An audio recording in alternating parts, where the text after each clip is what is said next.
माता तुलसी के साथ में जो शालिग्राम भगवान के रूप में जो विराजमान है,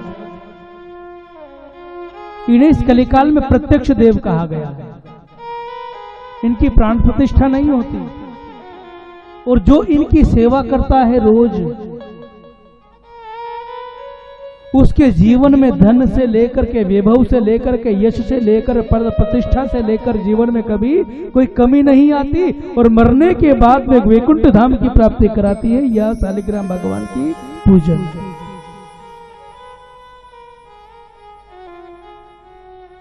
पर किनको करना चाहिए, कैसे करना चाहिए, इसका भी एक विधान है। शालिग्राम भगवान का पूजन हर कोई नहीं कर सकता।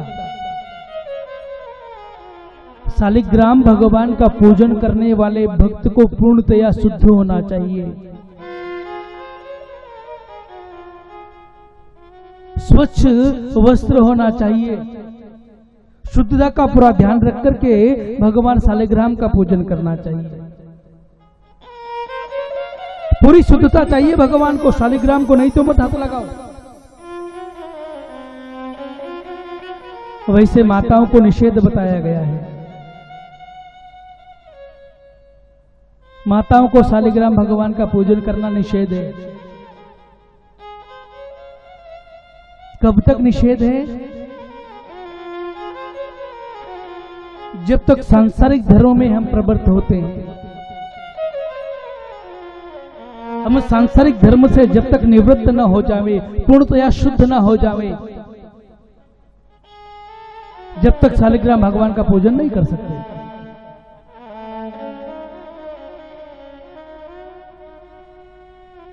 यहां पर श्री सुखदेव जी महाराज कहते हैं, परीक्षित, एक बार क्या हुआ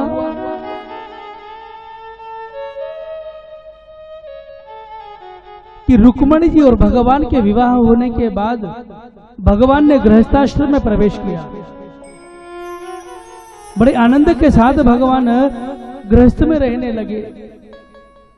रुक्मिणी से और भगवान से एक पुत्र का जन्म हुआ, जिनका नाम हुआ प्रद्युम्न। ये प्रद्युम्न स्वयं कामदेव के रूप है। जब भगवान शंकर के श्राप से जलकर के भस्म हुए थे कामदेव, उस समय पर भगवान ने कहा था, तुम भगवान के पुत्र के रूप में अवतार लोगे।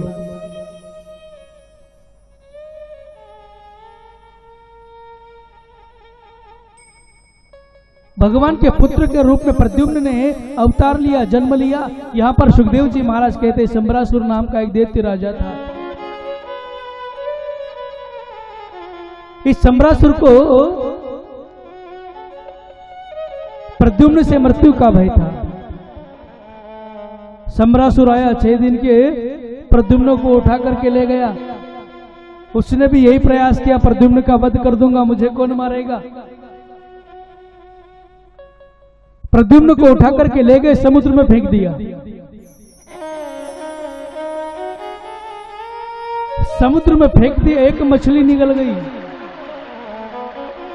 बहेलियों के द्वारा मछली को पकड़ा गया। मछली पुनः शंबरासुर के रसोई घर में पहुंच गई।